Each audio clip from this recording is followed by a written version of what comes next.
She walked up to him like he was nothing more than a statue, convinced she could do whatever she wanted. One spit, just one. And suddenly, the crowd was buzzing. Cameras were rolling, and her friends were quietly slipping away. Nobody, not even her, could have predicted how this joke would spiral out of control. But let's start from the beginning. It was a typical buzzing day outside Buckingham Palace, with tourists swarming around like bees, chasing the last drop of honey. The royal guards, tall and immovable in their iconic uniforms, stood stoically in their neat line.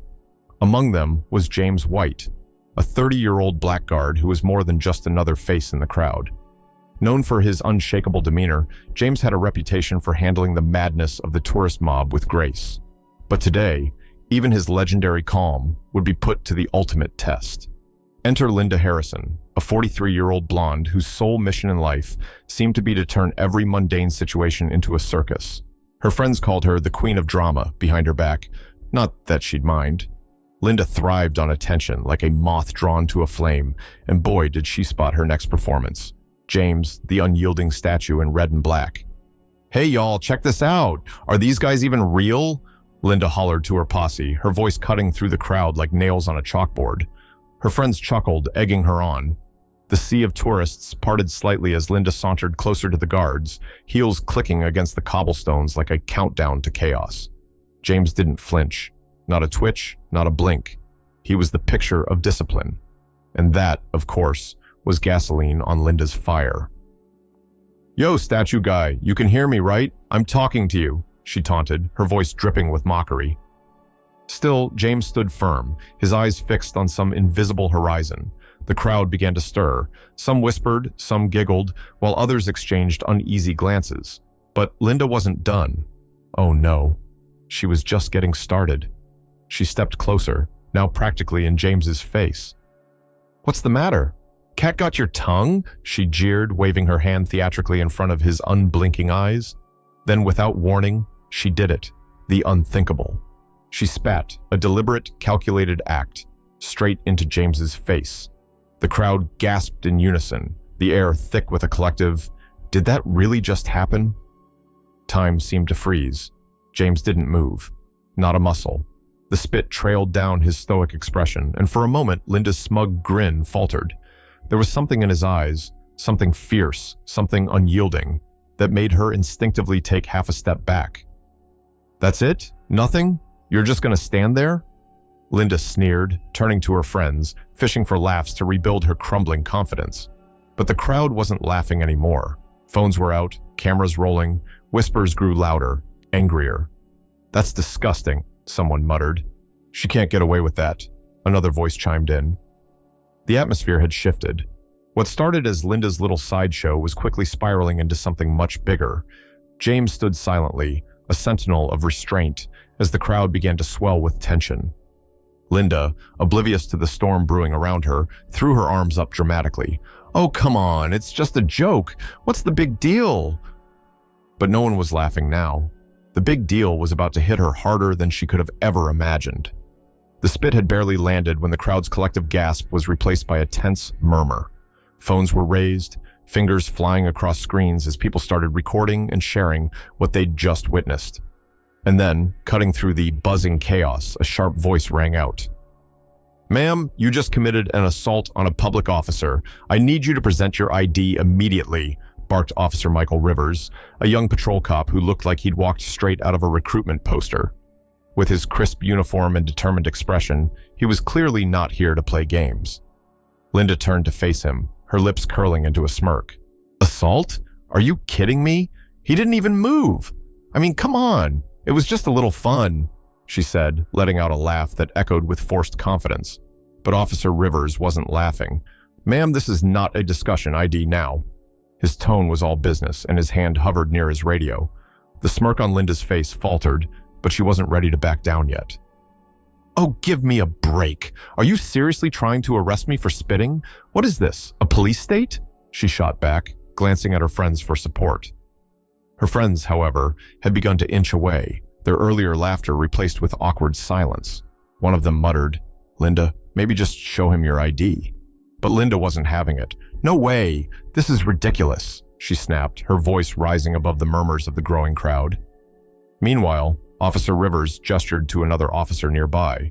Start taking witness statements and get her on camera if she refuses to cooperate. That did it.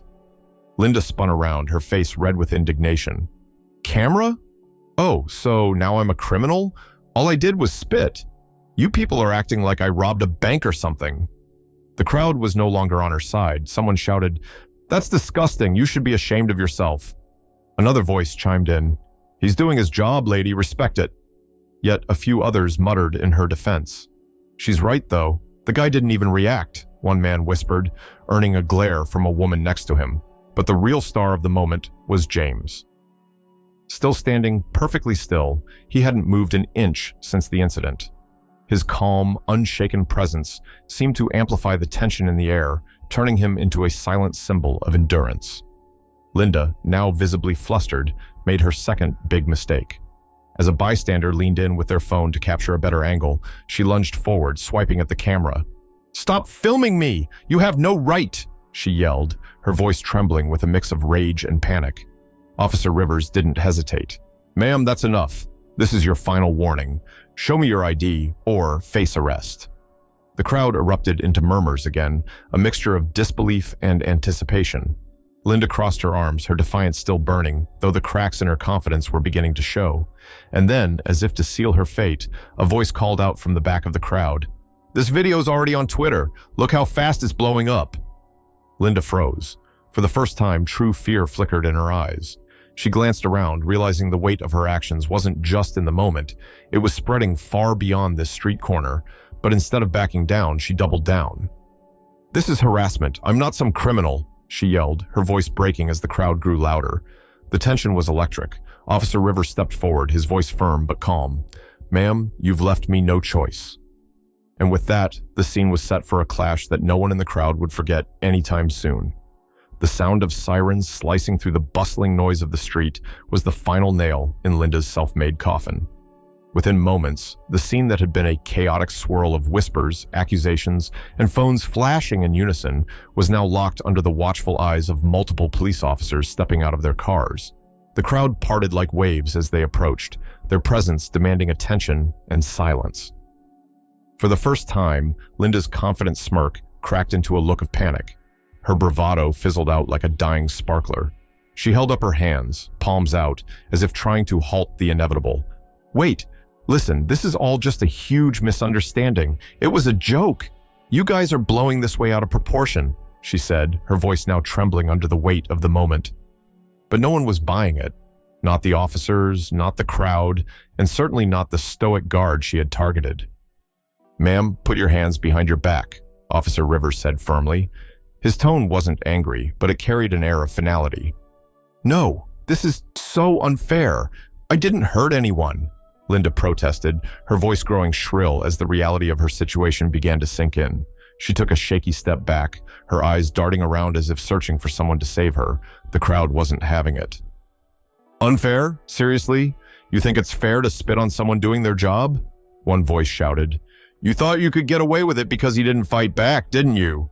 Another called out, cutting through Linda's feeble excuses like a blade. "You reap what you sow, lady," someone added with a bitter laugh. The words hit Linda like bricks, her face turning crimson as she glanced nervously at the sea of judgmental faces surrounding her.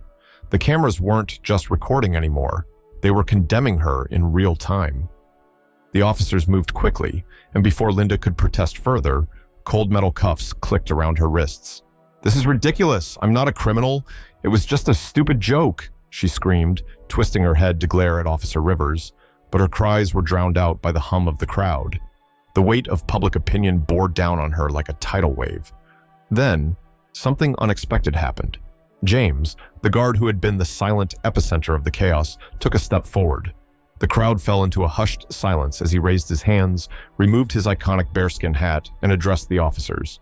"Thank you for stepping in. It was the right thing to do," he said, his voice calm and steady, carrying the weight of someone who had endured far too much for far too long. The crowd was stunned. For the first time, James wasn't just a guard.